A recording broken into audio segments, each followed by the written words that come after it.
ನಾನು ಯಾವಾಗಲೂ ಒಂದು ಉದಾಹರಣೆ ಕೊಡ್ತಿದ್ದೆ, ಅಂಗಾಂಗ ಭಾವದಿಂದ ವ್ಯವಹರಿಸಬೇಕು ಅಂತ ಹೇಳಿ. ದೇಹದಲ್ಲಿ ಕೈ ಬೇರೆ ಇದೆ, ಕಾಲು ಬೇರೆ ಇದೆ, ಕಿವಿ ಬೇರೆ ಇದೆ, ಕಣ್ಣು ಬೇರೆ ಇದೆ, ಹೆಸರುಗಳು ಬೇರೆ ಬೇರೆ, ಮಾಡುವ ಕೆಲಸನೂ ಬೇರೆನೆ. ಕಣ್ಣು ನೋಡುತ್ತೆ, ಕಿವಿ ಕೇಳಿಸ್ಕೊಳ್ಳುತ್ತೆ, ಬಾಯಿ ಮಾತಾಡುತ್ತೆ, ಮೂಗು ವಾಸನೆಯನ್ನ ಗ್ರಹಿಸುತ್ತೆ, ಕಾಲು ಹೊತ್ಕೊಂಡು ಓಡಾಡುತ್ತೆ, ಕೈ ಏನಾದರೂ ಹಿಡ್ಕೊಳ್ಬೇಕು ಅಂದ್ರೆ ಸಹಾಯ ಮಾಡುತ್ತೆ. ನೋಡೋದಕ್ಕೆಲ್ಲ ಬೇರೆ ಬೇರೆ ಅಲ್ವಾ, ಕೆಲಸನೂ ಬೇರೆ ಬೇರೆ ಅಲ್ವಾ. ಆದರೆ ದೇಹ ಸಂಬಂಧ ಇದೆಯೋ ಇಲ್ವೋ? ಒಂದು ವೇಳೆ ಕಾಲಿಗೆ ಮುಳ್ಳು ಹೊಕ್ಕಿದ ತಕ್ಷಣ ಏನಾಗುತ್ತೆ? ನರ ಮೆದುಳಿಗೆ ಸಂದೇಶ ಕೊಡುತ್ತೆ, ಇಡೀ ಶರೀರ ನೋವು ಅನುಭವಿಸುತ್ತೆ. ಕಣ್ಣು ಮುಳ್ಳು ಹೊಕ್ಕಿರೋ ಜಾಗವನ್ನು ಪತ್ತೆ ಮಾಡುತ್ತೆ, ಕೈ ಒಂದು ಕ್ಷಣನೂ ತಡ ಮಾಡದೆ ಆ ಮುಳ್ಳನ್ನು ಕಿತ್ತು ಹಾಕುವಂತ ಒಂದು ಪ್ರಾಮಾಣಿಕ ಪ್ರಯತ್ನವನ್ನು ಮಾಡುತ್ತೆ.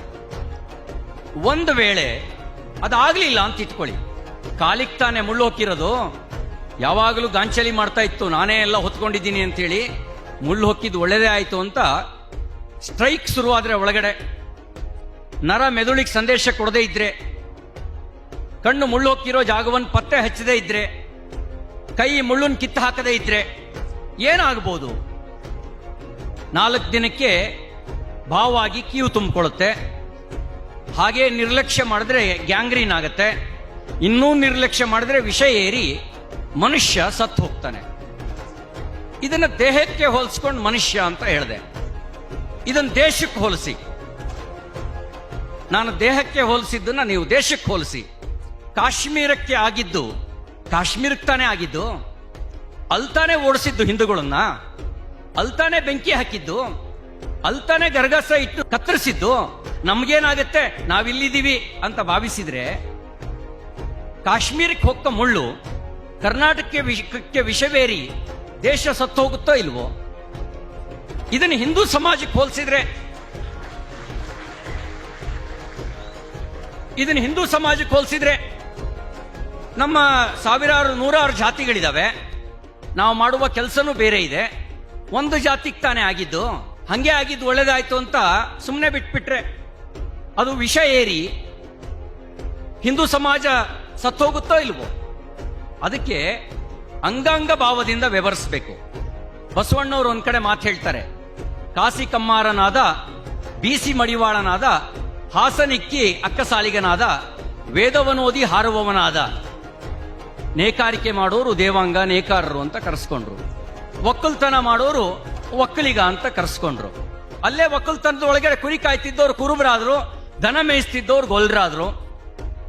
ಇವೆಲ್ಲವೂ ಕಸುಬಿನಿಂದ ಪ್ರಾರಂಭ ಆಗಿದ್ದೇ ಹೊರತು ಏನಾದ್ರೂ ಹುಟ್ಟಿನಿಂದ ಯಾರಾದ್ರೂ ಶ್ರೇಷ್ಠರಾಗೋದಕ್ಕೆ ಸಾಧ್ಯ ಇದೆಯಾ? ನಮ್ಮ ದೇಶದ ಸಾಮಾಜಿಕ ವ್ಯವಸ್ಥೆನಲ್ಲಿ ಯಾರು ಹುಟ್ಟಿನಿಂದ ಶ್ರೇಷ್ಠ ಅಂತ ನಮ್ಮ ಕತೆ ಪುರಾಣಗಳು ಹೇಳಿಲ್ಲ. ನಮ್ಮ ಕತೆ ಪುರಾಣಗಳು ಹೇಳಿದ್ದು ಬದುಕಿನ ಶ್ರೇಷ್ಠತೆಯಿಂದ ಶ್ರೇಷ್ಠನಾಗ್ತವೆ ಅಂತ ಹೇಳಿದ್ರು. ಸ್ವರ್ಗಕ್ಕೆ ದಾರಿ ಬ್ರಾಹ್ಮಣರಾಗಿದ್ದವರು ಸ್ವರ್ಗಕ್ಕೆ ಹೋಗ್ತಾರೆ ಅಂತ ಏನಾದ್ರು ನಮ್ಮ ಪುರಾಣ ಪುಣ್ಯ ಕಥೆಗಳು ಹೇಳಿದವ? ಲಿಂಗಾಯತರು ಡೈರೆಕ್ಟ್ ಆಗಿ ಕೈಲಾಸಕ್ಕೆ ಕರ್ಕೊಂಡು ಹೋಗ್ತಾನೆ ಶಿವ ಅಂತ ಏನಾರು ಹೇಳಿದಾರ? ಹೇಳಿಲ್ಲ. ಬದಲಿಗೆ ಸ್ವರ್ಗಕ್ಕೆ ಹೋಗಬೇಕು ಅಂದ್ರೆ ಪುಣ್ಯ ಮಾಡಬೇಕು. ಪುಣ್ಯ ಹೆಂಗೆ ಬರುತ್ತೆ? ಪರೋಪಕಾರದಿಂದ ಪುಣ್ಯ ಬರುತ್ತೆ ಅಂತ ಹೇಳಿದ್ರು. ಪಾಪ ಹೇಗೆ ಬರುತ್ತೆ? ಪರಪೀಡನೆಯಿಂದ ಪಾಪ ಬರುತ್ತೆ ಅಂತ ಹೇಳಿದ್ರು. ಪರೋಪಕಾರಾಯ ಪುಣ್ಯಾಯ ಪರಪೀಡನಾಯ ಪಾಪಾಯ ಅಂತ ಹೇಳಿದ್ರು. ಜಾತಿ ಮೇಲೆ ಏನಾದ್ರು ಸ್ವರ್ಗಕ್ಕೆ ಕರ್ಕೊಂಡು ಹೋಗ್ತೀನಿ ಅಂತ ಏನಾರು ದೇವರು ನಮ್ಮ ದೇವನಾರ ಹೇಳಿದಾರ? ಅದಕ್ಕೆ ನಾನು ನಿಮ್ಮಲ್ಲಿ ವಿನಂತಿ ಮಾಡ್ತೇನೆ, ಇವತ್ತು ನಮ್ಮ ಹಿಂದೂ ಸಮಾಜಕ್ಕೆ ಮುಳ್ಳಿನ ರೀತಿಯಲ್ಲಿ ಕಾಡ್ತಾ ಇರೋದು ಜಾತೀಯತೆ. ಇವತ್ತು ವಿವಿಧ ಪರಮ ಪೂಜ್ಯ ಜಗದ್ಗುರುಗಳು ಇದ್ದಾರೆ. ನಾನು ಅವ್ರಿಗೆ ಹೇಳೋಷ್ಟು ದೊಡ್ಡವನಲ್ಲ. ನಂದು ಏನಿದ್ರು ಅರಿಕೆ ಮಾಡ್ಕೊಳ್ಳೋದು ಮಾತ್ರ, ವಿನಂತಿ ಮಾಡ್ಕೊಳ್ಳೋದು ಮಾತ್ರ. ಜಾತಿ ಮತ್ತು ಜಾತೀಯತೆಯ ನಡುವೆ ಅಂತರ ಇದೆ. ಜಾತಿ ಐಡೆಂಟಿಟಿ ಆದ್ರೆ ಜಾತೀಯತೆ ಒಂದು ಅಪರಾಧ. ಇವತ್ತು ಜಾತೀಯತೆ ಇಡೀ ಹಿಂದೂ ಸಮಾಜವನ್ನು ದುರ್ಬಲಗೊಳಿಸಿದ್ ಮಾತ್ರ ಅಲ್ಲ, ದೇಶವನ್ನು ದುರ್ಬಲಗೊಳಿಸ್ತು. ಅಸ್ಪೃಶ್ಯತೆ, ಅದಕ್ಕೆ ಸಂವಿಧಾನ ಮಾತ್ರ ಹೇಳಬೇಕಾ? ಯಾಕೆ ನಮ್ಮ ಕತೆ ಪುರಾಣಗಳಲ್ಲಿ ದೇವ್ರ ಪ್ರತ್ಯಕ್ಷ ಆಗಿದ್ದು ಭಕ್ತಿಗೋ ಜಾತಿಗೋ? ಅವ್ರು ಬೇಡ್ರ ಕಣ್ಣಪ್ಪ ಪ್ರತ್ಯಕ್ಷನಾದ ಶಿವನಿಗೆ, ಭಕ್ತಿಗೆ ಪ್ರತ್ಯಕ್ಷನಾದ. ರಾಮ ಶಬರಿಯ ಆತಿಥ್ಯವನ್ನು ಸ್ವೀಕರಿಸ್ತಾ ಎಂಜಲು ಮಾಡಿಕೊಟ್ಲು ಶಬರಿ. ಪ್ರತಿನಿತ್ಯ ಕಚ್ಚಿ ಕಚ್ಚಿ ಈ ಹಣ್ಣು ಹುಳಿ ಇದೆ, ಇದು ನನ್ನ ರಾಮನಿಗೆ ಬೇಡ, ಈ ಹಣ್ಣು ಸಿಹಿ ಇದೆ, ಇದು ನನ್ನ ರಾಮನಿಗೆ ಇರಲಿ ಅಂತ ತೆಗೆದಿಡ್ತಿದ್ಲು. ಆ ಭಕ್ತಿಗೆ ಮೆಚ್ಚಿ ರಾಮ ಶಬರಿಯ ಆತಿಥ್ಯವನ್ನು ಸ್ವೀಕಾರ ಮಾಡಿದ. ಆದರೆ ಇವತ್ತು ಅಸ್ಪೃಶ್ಯತೆ ನಮ್ಮ ಇಡೀ ದೇಶವನ್ನು ದುರ್ಬಲಗೊಳಿಸ್ತು, ಹಿಂದೂ ಸಮಾಜವನ್ನು ದುರ್ಬಲಗೊಳಿಸ್ತು. ಇದಕ್ಕೆ ಚಿಕಿತ್ಸೆ ಕೊಡೋದಕ್ಕೆ ಸಂವಿಧಾನ ಹೊರ ಚಿಕಿತ್ಸೆಯನ್ನು ಕೊಡ್ತಾ ಇದೆ. ಆದರೆ ನಮ್ಮ ಮನದ ಕಿಲುಬನ್ನು ತೊಳೆಯೋದಕ್ಕೆ ಹೊರಗಡೆಯಿಂದ ಮಾತ್ರ ಚಿಕಿತ್ಸೆ ಕೊಟ್ಟರೆ ಸಾಕಾಗೋದಿಲ್ಲ, ಒಳಗಡೆಯಿಂದಲೂ ಚಿಕಿತ್ಸೆ ಸಿಗಬೇಕು. ಅದಕ್ಕೆ ಸ್ವಾಮೀಜಿಗಳು ಯಾಕೆ ನೇತೃತ್ವವನ್ನು ವಹಿಸಬಾರ್ದು? ಇವತ್ತು ಜಾತೀಯತೆ ಅನ್ನುವಂಥ ಮುಳ್ಳು, ಅಸ್ಪೃಶ್ಯತೆ ಅನ್ನುವಂಥ ಮುಳ್ಳು ನಮ್ಮ ಒಳಗಡೆನೆ ನಮ್ಮ ಸಮಾಜವನ್ನು, ಹಿಂದೂ ಸಮಾಜವನ್ನು ದುರ್ಬಲಗೊಳಿಸ್ತಾ ಇದೆಯಲ್ಲ, ಇದಕ್ಕೆ ಚಿಕಿತ್ಸೆ ಸಿಗಬೇಕೋ ಬೇಡವೋ?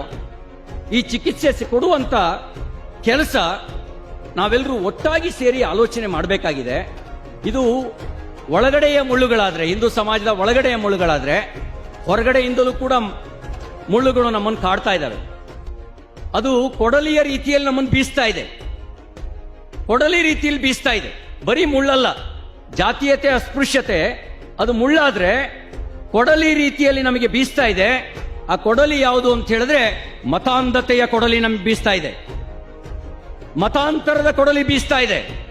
ಮತಾಂತರ ಮತ್ತು ಮತಾಂಧತೆಯ ಕೊಡಲಿಗೆ ಕೆಲವರು ರಾಜಕೀಯ ದುರಾಸೆಗೆ ಕಾವಾಗ್ತಾ ಇದ್ದಾರೆ. ಕುಲಕ್ಕೆ ಮೂಲ ಕೊಡಲಿ ಕಾವು ಅಂತ ಹೇಳಿ ಗಾದೆ ಮಾತಿದೆ. ಕೊಡಲಿ ಕತ್ತರಿಸಕ್ ಬಂದಿದೆ ಅಂತ ಗೊತ್ತು, ಆದ್ರೆ ಮತದ ಆಸೆಗೆ ಕೆಲವರು ಮತಾಂಧತೆಯ ಕೊಡಲಿಗೆ ಕಾವಾಗ್ತಾ ಇದ್ದಾರೆ. ಇದು ಅಪಾಯಕಾರಿ. ಮತಾಂಧತೆಯ ಕೊಡಲಿಗೆ ಕಾವಾಗ್ತಾ ಇದ್ದಾರೆ, ಅಪಾಯಕಾರಿ. ನಾನು ಈ ಸಂಗತಿ ಹೇಳಿದ್ರೆ ಕೆಲವರಿಗೆ ಸಹನೀಯ ಅಲ್ಲ ಅಂತ ಅನಿಸ್ಬೋದು. ವಾಸ್ತವಿಕ ಸತ್ಯವನ್ನು ಹೇಳೋದಕ್ಕೆ ಎಷ್ಟು ದಿನ ಮುಚ್ಚಿಟ್ಕೊಳ್ಳೋದು? ನೀವು ನೋಡಿದ್ದೀರಾ ಈ ಸನಾತನ ಸಂಸ್ಕೃತಿ ಎಲ್ಲೆಲ್ಲಿತ್ತು ಅಂತ ನಿಮಗೆ ಗೊತ್ತಿದೆಯಾ?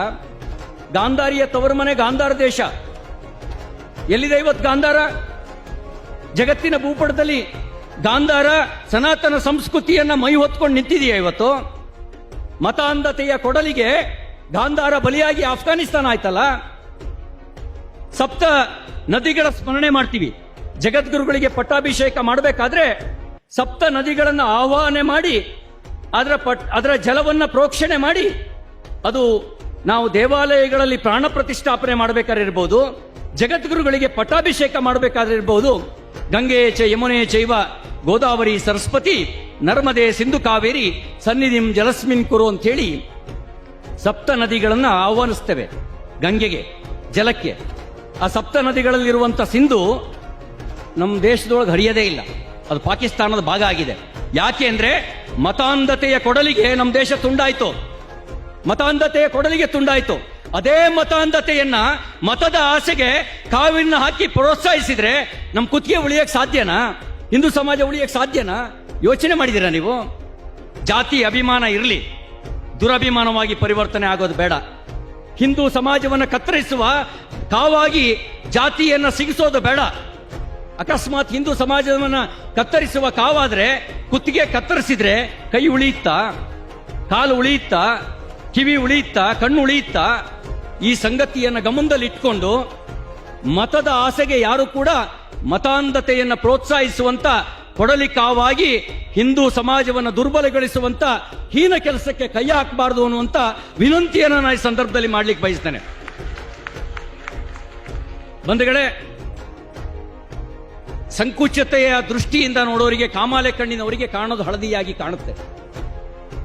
ಪಶು ಪಕ್ಷಿ, ಗಿಡ ಮರ, ಮಣ್ಣು ಕಲ್ಲು, ನೆಲ ಜಲ, ವಾಯುವಿನಲ್ಲಿ ಭಗವಂತನನ್ನು ಕಾಣೋ ನಾವು. ಪ್ರತಿಯೊಬ್ಬ ಚೇತನದಲ್ಲೂ ಕೂಡ ದೇವರಿದ್ದಾನೆ ಅಂತ ಕೈ ಮುಗಿಯೋ ನಾವು. ಕೈ ಮುಗಿಯೋದ್ರ ಅರ್ಥ ಏನು? ಕೈ ಮುಗಿಯೋದು ಕಾಯಕ್ಕೆ ಮಾತ್ರ ಅಲ್ಲ, ಕಾಯದ ಒಳಗಿರ್ತಕ್ಕಂಥ ಚೇತನ ಇದೆಯಲ್ಲ, ಆತ್ಮಕ್ಕೆ ಕೈ ಮುಗಿತೀವಿ, ಅದು ಭಗವಂತ ಸ್ವರೂಪಿ ಅಂತ ಭಾವಿಸ್ತೇವೆ. ಆತ್ಮಕ್ಕೆ ಕೈ ಮುಗಿಯುವಂತ ಸನಾತನ ಧರ್ಮ ಸಂಕುಚಿತ ಧರ್ಮ ಯಾವತ್ತರ ಆಗಕ್ಕೆ ಸಾಧ್ಯನಾ? ಹಿಂದೂ ಧರ್ಮ ಸಂಕುಚಿತ ಧರ್ಮ ಆಗಕ್ಕೆ ಸಾಧ್ಯನಾ? ನಡುವೆ ಬಂದಿದ್ದು ಜಾತೀಯತೆ, ನಡುವೆ ಬಂದಿದ್ದು ಅಸ್ಪೃಶ್ಯತೆ. ಅದಕ್ಕಾಗಿ ಅಸ್ಪೃಶ್ಯತೆ ಮುಕ್ತವಾಗಿರ್ತಕ್ಕಂಥ, ಜಾತೀಯತೆ ಮುಕ್ತವಾಗಿರ್ತಕ್ಕಂಥ ಹಿಂದೂ ಸಮಾಜವನ್ನು ಸಶಕ್ತಗೊಳಿಸೋಣ. ಎಲ್ಲ ಜಾತಿಗಳಿಗೆ ಗೌರವ ಸಿಗುವಂತೆ ಮಾಡೋಣ. ಎಲ್ಲ ಜಾತಿಗಳಿಗೆ ಸಾಮಾಜಿಕ ಗೌರವ ಸಿಗಬೇಕು, ಆರ್ಥಿಕ ಬಲ ಸಿಗಬೇಕು. ಆ ಬಲ ತುಂಬುವ ಕೆಲಸ ಮಾಡೋಣ. ಅದನ್ನೇ ಪ್ರಧಾನಮಂತ್ರಿ ನರೇಂದ್ರ ಮೋದಿಯವರು ಆತ್ಮನಿರ್ಭರ ಅಂತ ಹೇಳಿದ್ದು. ಆತ್ಮನಿರ್ಭರ ಅಂದ್ರೆ ಪ್ರತಿಯೊಬ್ಬರು ಸ್ವಾಭಿಮಾನಿಗಳಾಗಿ ಸ್ವಾವಲಂಬಿಗಳಾಗಿ ತನ್ನ ಕಾಲ ಮೇಲೆ ತಾನು ನಿಲ್ಬೇಕು. ಹಾಗೆ ನಿಲ್ಲುವಂತೆ ಮಾಡಬೇಕು ಅಂತಾನೆ ಅವರು ಆತ್ಮನಿರ್ಭರ ಅಂತ ಹೇಳಿದ್ರು. ಎಲ್ಲ ಸಮಾಜವು ಆತ್ಮನಿರ್ಭರವಾಗಬೇಕು. ಹಾಗಾದಾಗ ಭಾರತವಾಗಿ ಉಳಿತದೆ. ಇವತ್ತು ನಾವು ನಮ್ಮ ಜಾತಿಗೆ ಕೊಡುವ ಆದ್ಯತೆಯನ್ನ ಧರ್ಮಕ್ಕೆ ದೇಶಕ್ಕೆ ಕೊಡದೇ ಇದ್ರೆ ನಂಗೆ ದುಃಖ ಆಗುತ್ತೆ. ಜಾತಿ ಹೆಸರಿಡದೆ ಯಾರಾದ್ರೂ ಬೈದ್ರೆ ಆ ಕ್ಷಣದಲ್ಲಿ ಸ್ವಾಮೀಜಿಯವರಿಂದ ಮೊದಲುಗೊಂಡು ಜಾತಿಯ ಎಲ್ಲರೂ ಕೂಡ ತಕ್ಷಣದ ಪ್ರತಿಕ್ರಿಯೆ ಕೊಡ್ತೇವೆ, ಬೀದಿಗಿಳಿತೀವಿ. ಹಿಂದೂ ಸಮಾಜಕ್ಕೆ ಅಪಮಾನ ಮಾಡಿದ್ರೆ, ಹೋಲ್ಸೇಲ್ ಆಗಿ ಅಪಮಾನ ಮಾಡಿದ್ರೆ ನಮ್ಗೇನು ಅನ್ಸಲ್ಲ. ರಿಟೈಲ್ ಆಗಿ ಮಾಡಿದ್ರೆ ಮಾತ್ರ ನಮ್ಗದು ಅಪಮಾನ ಅಂತ ಅನ್ಸುತ್ತೆ. ಅಂದ್ರೆ ನಾವು ಭಾವವನ್ನ ಕಳ್ಕೊಂಡಿದ್ದೇವೆ.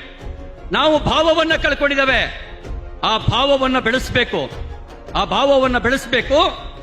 ಜಾತೀಯತೆಯನ್ನ ಮೀರಿ ಆ ಒಂದು ರಾಷ್ಟ್ರೀಯತೆಯ ಹಿನ್ನೆಲೆಯಲ್ಲಿ ದೇಶಭಾವ, ಹಿಂದೂ ಭಾವದಿಂದ ನಾವು ಸಮಾಜವನ್ನ ಜಾಗೃತಿಗೊಳಿಸುವಂತ ಕೆಲಸ ಮಾಡೋಣ. ಕಡೆಯದಾಗಿ ಒಂದು ಮಾತು ನಾನು ನಿಮ್ಮಲ್ಲಿ ವಿನಂತಿ ಮಾಡ್ಲಿಕ್ಕೆ ಬಯಸ್ತೇನೆ. ರೋಗ ಅಂತ ಗೊತ್ತಾದ ಮೇಲೆ ಅದಕ್ಕೆ ಚಿಕಿತ್ಸೆ ಮಾಡಬೇಕಾ ಬೇಡವಾ? ಮಾಡಬೇಕು ಅಂದ್ರೆ ಕೈ ಮೇಲೆ ಮಾಡಿ. ಮಾಡಬೇಕು ಅಂತ ನೀವೆಲ್ಲರೂ ಒಪ್ಕೊಂಡಿದ್ದೀರಿ. ಜಾತೀಯತೆ ಒಂದು ರೋಗ, ಅಸ್ಪೃಶ್ಯತೆ ಒಂದು ರೋಗ. ಆ ರೋಗಕ್ಕೆ ಚಿಕಿತ್ಸೆ ಹೊರಗಡೆಯಿಂದ ಇಲ್ಲ. ಆ ರೋಗಕ್ಕೆ ಚಿಕಿತ್ಸೆ ನಮ್ಮೊಳಗಿದೆ. ನಾವು ಮನದಲ್ಲಿ ಜಾತೀಯತೆಗೆ ಜಾಗ ಇಲ್ಲದಂತೆ ಮಾಡಬಹುದಾ? ಮನೆಯಲ್ಲಿ ಅಸ್ಪೃಶ್ಯತೆಗೆ ಜಾತೀಯತೆಗೆ ಜಾಗ ಇಲ್ಲದಂತೆ ಮಾಡಬಹುದಾ? ಹಾಗೆ ಮಾಡೋದ್ರ ಮೂಲಕ ಸಮಾಜವನ್ನ ಜಾತೀಯತೆ ಮತ್ತು ಅಸ್ಪೃಶ್ಯತೆ ಮುಕ್ತವಾಗಿ ಮಾಡೋಣ. ಹಾಗೆ ಮಾಡಿದ್ರೆ ಮತದ ಆಸೆಗೆ ಕುಲವನ್ನ ಕತ್ತರಿಸುವ ಕೊಡಲಿ ಕಾವಿನರಂತಿರಲು ಯೋಚನೆ ಮಾಡೋರು ಅವರು ಯೋಚನೆ ಮಾಡ್ತಾರೆ. ಇಲ್ಲಿ ಸಮಾಜ ಜಾಗೃತಿಯಾಗಿದೆ, ಹಿಂದೂ ಸಮಾಜ ಜಾಗೃತಿಯಾಗಿದೆ. ನಾವು ಮತಾಂಧತೆಯನ್ನ ಪ್ರೋತ್ಸಾಹಿಸಿದ್ರೆ ನಮಗೆ ಮತ ಸಿಗಲ್ಲ, ಡೆಪಾಸಿಟ್ ಜಪ್ತಾಗುತ್ತೆ ಅಂತ ಯೋಚನೆ ಮಾಡ್ತಾರೆ. ಆಗ ದೇಶ ಉಳಿಯುತ್ತೆ. ಆ ದೇಶವನ್ನು ಉಳಿಸ್ಕೊಳ್ಳೋದಕ್ಕೆ ಬೇಕಾದಂತ ಭಾವ ಜಾಗೃತಿಯ ಕೆಲಸವನ್ನ ಮಾಡೋಣ. ಮತಾಂತರಕ್ಕೆ ಪ್ರೋತ್ಸಾಹಿಸೋದಿರೋಣ. ಮತಾಂತರ ಮತ್ತು ಮತಾಂಧತೆಗೆ ನಮ್ಮೂರಿನಲ್ಲಿ ಜಾಗ ಇಲ್ಲದಂತೆ ಮಾಡೋಣ. ಹಾಗೆ ಮಾಡಬೇಕು ಅಂತ ಆದ್ರೆ ಒಂದೇ ಒಂದು, ನೀವೆಲ್ಲರೂ ಕೈ ಎತ್ತಿದಿರಿ. ಜಾತೀಯತೆ ಮತ್ತು ಅಸ್ಪೃಶ್ಯತೆಗೆ ಜಾಗ ಇಲ್ಲದಂತೆ ನೋಡ್ಕೊಳ್ಳೋದೆ ಅದಕ್ಕಿರುವಂತ ಪರಿಹಾರ ಅಂತಕ್ಕಂಥ ಮಾತನ್ನು ಹೇಳಿ ಇವತ್ತು ಜಾಗೃತಿ ಸಮಾವೇಶದಲ್ಲಿ ಈ ಕೆಲವು ನನ್ನ ಭಾವನೆಗಳನ್ನ ಹಂಚಿಕೊಳ್ಳೋದಕ್ಕೆ ಅವಕಾಶ ಮಾಡಿಕೊಟ್ಟಂತ ನನ್ನೆಲ್ಲ ಸಮಾಜ ಬಾಂಧವರಿಗೆ ಅನಂತ ವಂದನೆಗಳನ್ನ ಸಲ್ಲಿಸ್ತಾ, ಕಾಯ ವಾಚ ಮನಸ ಸದಾ ಕಾಲ ಸಣ್ಣ ಸಮಾಜದ ಧ್ವನಿಯಾಗಿ ಅಧಿಕಾರ ಇರಲಿ ಇಲ್ಲದೆ ಇರಲಿ ನಿಮ್ಮೊಡನೆ ಇರ್ತೀನಿ ಅಂತಕ್ಕಂಥ ಮಾತನ್ನ ಪುನರುಚ್ಚರಿಸಿ ನನ್ನ ಮಾತು ಮುಗಿಸ್ತೇನೆ. ಜೈ ಹಿಂದ್.